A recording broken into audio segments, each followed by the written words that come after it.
.id. Kemudian kita klik enter. Kemudian kita klik lanjutkan. Nah, selanjutnya kita masukkan NIK atau NPWP ya sebagai ID pengguna kita. Kemudian kita masukkan kata sandi, kode captcha, dan juga login. Sekarang kita akan masukkan dulu untuk ID pengguna. Kita sudah masukkan ID pengguna berupa NIK ya. Kemudian kita masukkan kata sandinya, kemudian kita masukkan kode captcha yang ditampilkan. Kemudian kita klik login. Oke. Ketika teman-teman indikasi bahwa kita berhasil login ke akun Kortek kita, manakala di sini sudah ada NIK punya kita dan juga atas nama kita ya. Nah, sebelum lapor SPT tahunan, kini kita harus mengacu pada bukti potong A1 atau A2. Nah, untuk mengunduh bukti pemotongan pajak ini kita klik di sini portal saya, kita klik, kemudian kita klik dokumen saya. Kemudian kalau misalkan di sini tidak ada apa-apa yang ditampilkan, maka untuk menampilkannya di sini kita reload ya. Kita refresh ini. Kita refresh. Nah, di sini yang kita gunakan sebagai acuan nantinya itu adalah bukti potong PPh pasal 21 A2 atau BPA2. Untuk teman-teman PNS TNI Polri ini kita memakai ini ya, termasuk pejabat negara, yaitu BPA2. Kalau misalkan teman-teman karyawan swasta atau mungkin P3K, namanya adalah di sini BPA1. Nah, untuk mengunduh bukti potong BPA2 caranya gimana? Ini kita scroll ke kanan gini, kita cari tombol download ya. Nah, ini kita cari tombol unduh di ini ya, ini unduh, kita klik di sini. Ini bukti potongnya sudah berhasil kita unduh. Nanti kita untuk lapor SPT ini kita mengacu pada BPA2 ini teman-teman.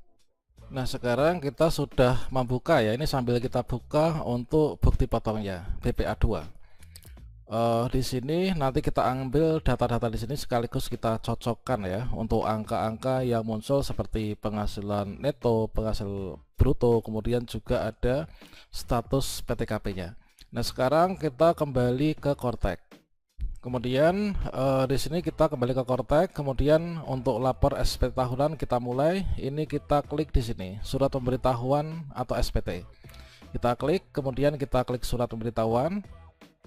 Nah, selanjutnya di sini akan ditampilkan ini ID kita ya atau NIK. Kemudian di sini ada nama kita. Nah, selanjutnya kita buat konsep dulu teman-teman. Kita buat konsep SPT, kita klik di sini buat konsep SPT. Nah, selanjutnya di sini kita di bagian pilih jenis pajak kita pilih orang pribadi. Kemudian kita lanjut. Selanjutnya di sini untuk periode pelaporan SPT kita pilih yang SPT tahunan. Kemudian kita pilih periodenya Januari sampai Desember 2025. Kemudian kita klik lanjut. Nah, selanjutnya pada model SPT ini kita pilih normal karena kita baru pertama kali ya di tahun ini. Kecuali kalau misalkan teman-teman sudah pernah lapor SPT kemudian ada kesalahan diminta revisi, maka namanya itulah nanti pembetulan. Oke, di sini kita udah pilih normal, kemudian kita klik buat konsep SPT. Oke, di sini sudah successfully create new return sheet. Berikutnya untuk melanjutkan, ini kita klik di sini ya, klik lihat. Kita klik lihat. Nah, berikutnya di sini akan ada tampilan seperti ini, yaitu bagian induk dan juga L1. Nah, di sini kita isi dulu di bagian header ya. Supaya nanti untuk tampilan termasuk harta, utang, daftar anggota, kemudian bukti potong dan lain sebagainya nanti include di sini. Ini kita harus posting. Nah, sebelum posting di sini kita pilih yaitu sumber penghasilan. Karena di sini kita itu sebagai seorang PNS ya. Ini pekerjaannya hanya itu, tidak punya usaha atau pekerjaan bebas, maka di sini kita pilih yang pekerjaan. Oke, kita pilih pekerjaan, kemudian kita klik tutup di sini. Selanjutnya kita posting. Kita klik posting. Nah, berikutnya kita sudah berhasil posting ya. Indikasi berhasil posting itu manakala di sini statusnya tuh sudah completed. Berikutnya kita scroll ke bawah. Di sini untuk headernya ini kita bisa tutup ini ya. Oke. Nah, berikutnya tampilannya seperti ini. Di sini otomatis akan terisi yaitu NIK atau NPWP kita, kemudian nama, KTP, nomor ID, kemudian nomor HP, email. Nah, ini. Kemudian di sini untuk status kewajiban perpajakan suami dan istri, ini adalah kita tidak pilih ya. Kemudian di sini setelah dipastikan seluruhnya benar, berikutnya kita sudah sesuai dengan kondisi. Berikutnya ini untuk identitas wajib pajak, ini kita bisa tutup teman-teman. Nah, berikutnya kita mulai pengisian untuk yang pertama, yaitu ikhtisar penghasilan neto. Ikhtisar penghasilan neto yaitu apakah Anda menerima penghasilan dalam negeri dari pekerjaan. Ini kita adalah pilih iya, maka otomatis di sini akan ada successfully save the personal income tax return sheet. Kemudian di sini akan muncul yaitu angka-angkanya ini secara otomatis. Dan di sini kalau misalkan kita cocokkan, kita sesuaikan dengan jumlah penghasilan, maka di sini sesuai ya. Nah ini. Jadi ini sudah sama persis teman-teman. Kemudian kita lanjutkan. Kemudian apakah Anda menerima penghasilan dalam negeri dari usaha dan atau pekerjaan bebas? Ini kita adalah tidak ya. Kemudian apakah Anda menerima penghasilan dalam negeri lainnya? Ini kebetulan kita hanya bekerja sebagai seorang PNS saja, tidak ada pekerjaan lainnya. Kita klik tidak. Kemudian apakah Anda menerima penghasilan luar negeri? Ini pun juga tidak. Nah, kalau misalkan sudah, maka di sini kita tutup boleh ya. Ikhtisar penghasilan neto ini kita kecilkan gini. Kita lanjutkan untuk penghitungan pajak terutang. Nah, di sini untuk yang pertama, apakah terdapat pengurang penghasilan neto seperti kompensasi kerugian atau zakat sumbangan, keagamaan, dan lain sebagainya. Kalau misalkan kita cek di bukti potong, ini pun juga nggak ada, maka di sini kita pilih tidak ya. Berikutnya kita pilih di sini penghasilan tidak kena pajak atau PTKP. Nah, untuk PTKP di sini kita mengisinya itu harus sesuai nih dengan bukti potongnya. Sekarang coba kita lihat pada bukti potong. Nah, di sini kalau misalkan kita lihat pada status PTKP ini adalah 30 teman. Inilah TK0 teman. Ini kita isikan sesuai. Di sini kita isikan yaitu kita cari untuk TK0, kita klik di sini. Oke, seperti ini. Ini otomatis akan terisi untuk angka-angkanya. Untuk PTKP ini TK0 ini adalah 54 juta.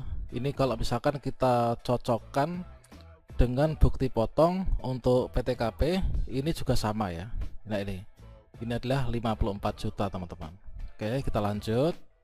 Dan selanjutnya di sini apakah terdapat pengurang PPh terutang? Ini kita isi tidak, otomatis terisi. Kemudian apakah terdapat PPh yang telah dipotong? Ini kita pilih iya. Dan selanjutnya di sini apakah Anda menerima pengembalian pengurangan? Ini kita pilih tidak. Selanjutnya di sini kita lanjut.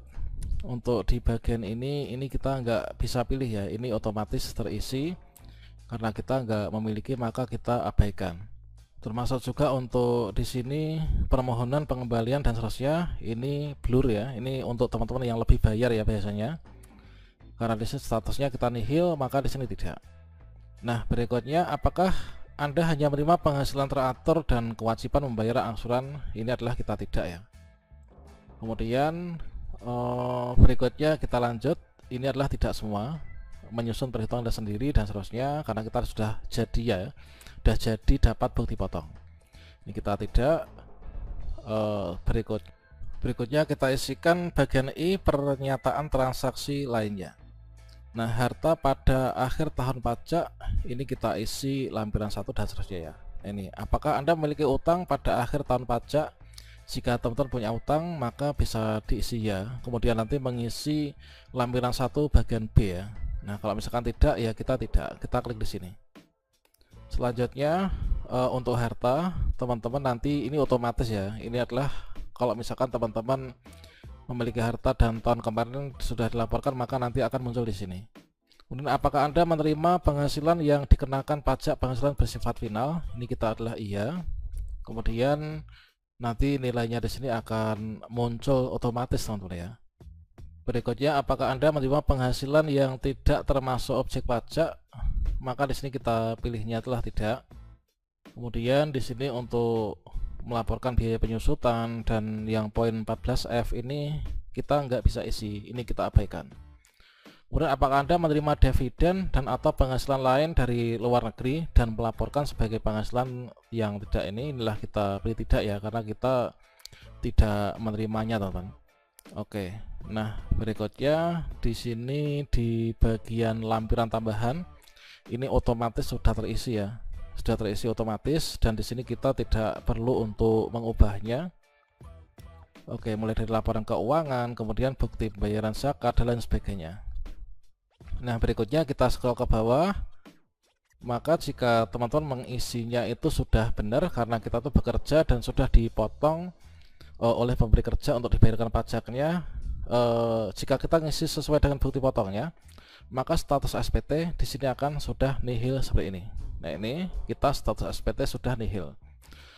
Berikutnya di sini kita lanjut, yaitu untuk sebelum kita pilih, sebelum kita lanjut ya, ini ada baiknya teman-teman bisa di scroll ke atas dulu, bisa diisikan dulu nih pada bagian L1. Nah L1 di sini berisi tentang harta. Nah harta teman-teman bisa tambahkan pada bagian ini ya. Cara menambahkannya nanti misalkan teman-teman ini adalah kas dan setara kas.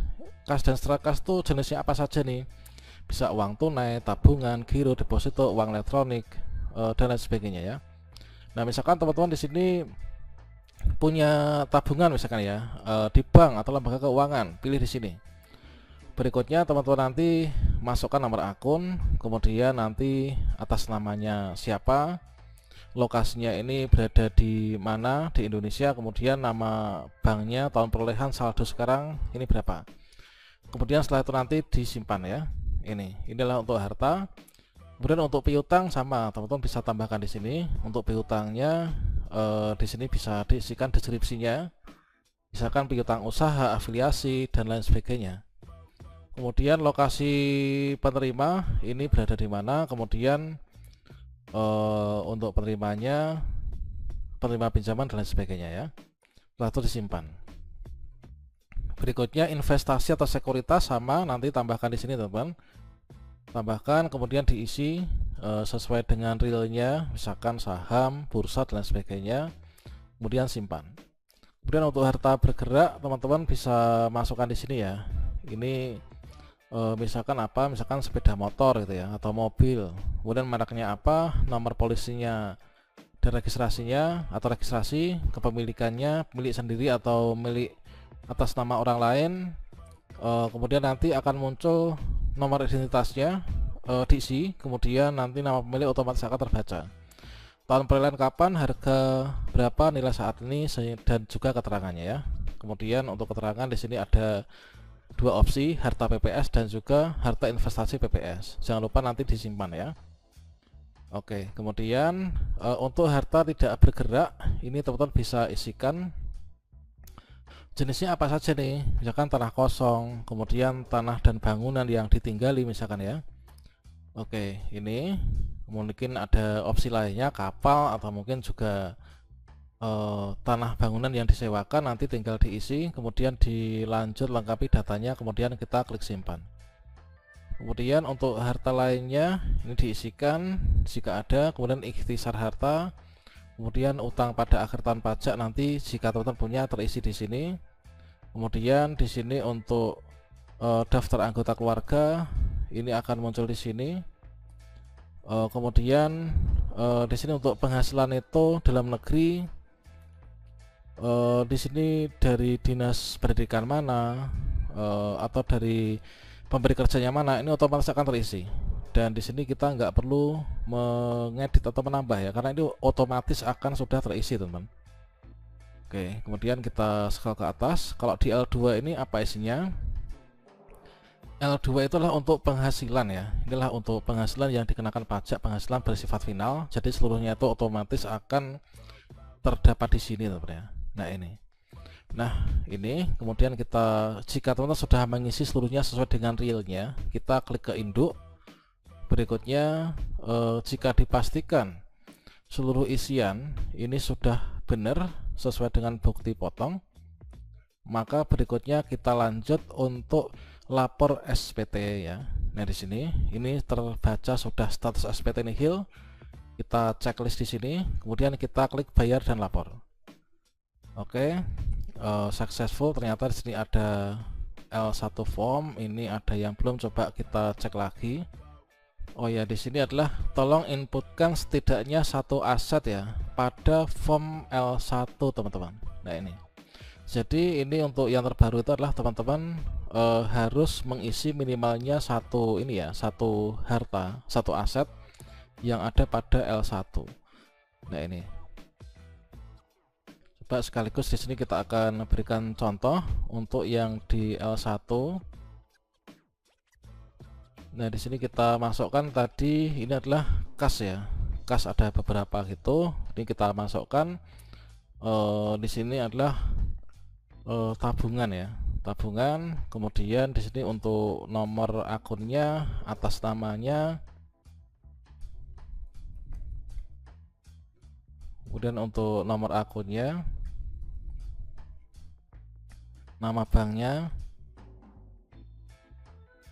Kemudian lokasi hartanya ini berada di mana, teman-teman bisa dipilih Indonesia. Kemudian tahun perolehan ini silahkan dituliskan, saldonya ini berapa. Kemudian kita pilih, nah ini, kemudian kita klik simpan. Oke, sudah ya. Ini berikutnya kita coba lanjut ke induk ya, ke induk. Kemudian kita lanjut di sini di checklist, kemudian kita klik bayar dan lapor. Oke, sukses ya. Kita tutup, kemudian kita tutup. Nah, berikutnya saatnya kita untuk memasukkan kata sandi penanda tangan. Nah, kebetulan di sini kita lupa untuk kata sandi penanda tangan. Lupa kata sandi penanda tangan. Solusinya bagaimana? Di sini kita minta kode otorisasi lagi ya. Kita open new tab, kemudian kita klik di portal saya, kemudian kita permintaan kode otorisasi, kemudian di sini kita scroll ke bawah, kita masukkan untuk jenis sertifikatnya ini adalah kode otorisasi DCP. Kemudian di sini kita masukkan yaitu passphrase ya, kita membuat passphrase baru. Oke, di sini saya masukkan kode passphrase yang baru. Sudah. Jangan lupa passphrase ini disimpan ya, atau dicatat ya. Kalau saya tuh passphrase itu saya samakan dengan password ya, biar enak teman-teman ya. Kemudian setelah kita menambahkan passphrase, kalau misalkan teman-teman masih ingat passphrase-nya, langsung saja tadi masukkan passphrase ya. Kita klik checklist, kemudian kita klik simpan. Oke, ini sudah penanda sertifikat digital berhasil dibuat ya. Kemudian kita ini untuk tanda terima boleh teman-teman unduh juga, boleh juga tidak. Nanti akan dikirimkan via email teman-teman ya. Kemudian kita masuk lagi ke sini, kita masukkan passphrase yang tadi telah kita buat atau passphrase yang dulu teman-teman sudah didaftarkan. Kemudian kita konfirmasi tanda tangan. Oke, passphrase corrected ya, sudah benar. Oke, sudah benar. Kemudian kita scroll ke atas. Nah, ini penanda bahwa kita sudah berhasil lapor SPT tahunan, manakala di sini tadi isian formulir kita itu yang kita laporkan sudah masuk di SPT yang dilaporkan, di SPT yang disampaikan. Di sini sudah ada ya, PPh orang pribadi Januari sampai Desember 2025. Nah, ini. Nah, kemudian untuk mengunduh buktinya, teman-teman bisa klik sini. Inilah untuk unduh PDF SPT yang telah disampaikan. Ini kita bisa klik sini. Ini otomatis sudah terunduh ya. Tampilannya seperti ini. Ini untuk bukti bahwa kita telah melakukan lapor SPT tahunan, teman. Nah, ini. Kemudian untuk BPE, bukti penerimaan elektronik, nanti disampaikan ke email. Teman-teman klik di sini. Klik tanda terima. Klik di sini, maka SPT telah disampaikan dan BPS telah kami kirimkan ke email Anda. Nah, berikutnya kita bisa buka nih di email kita, teman-teman. Di sini teman-teman bisa buka email ya. Kalian buka email di sini, kita berikan contoh. Maka di sini akan muncul pada bagian kotak masuk, teman-teman ya. Nah, ini. di sini yaitu bukti penerimaan SPT tahunan wajib orang pribadi. Kemudian kita bisa cek. Nah, di sini akan dapat BPS ini. Biasanya nanti yang dikumpulkan ke atasan penanda bahwa kita sudah lapor tahunan, bukti adalah seperti ini. Bukti penerimaan elektronik, kemudian di sini tanggalnya menyesuaikan kapan kita submit ya dan diterima. Masa pajak 225 ini kita buat di tanggal untuk SPT ini 226. Nah, kira-kira demikian teman-teman ya, yaitu tutorial cara lapor SPT tahunan dari awal sampai akhir sampai berhasil. Semoga bermanfaat ya. Wassalamualaikum warahmatullahi wabarakatuh.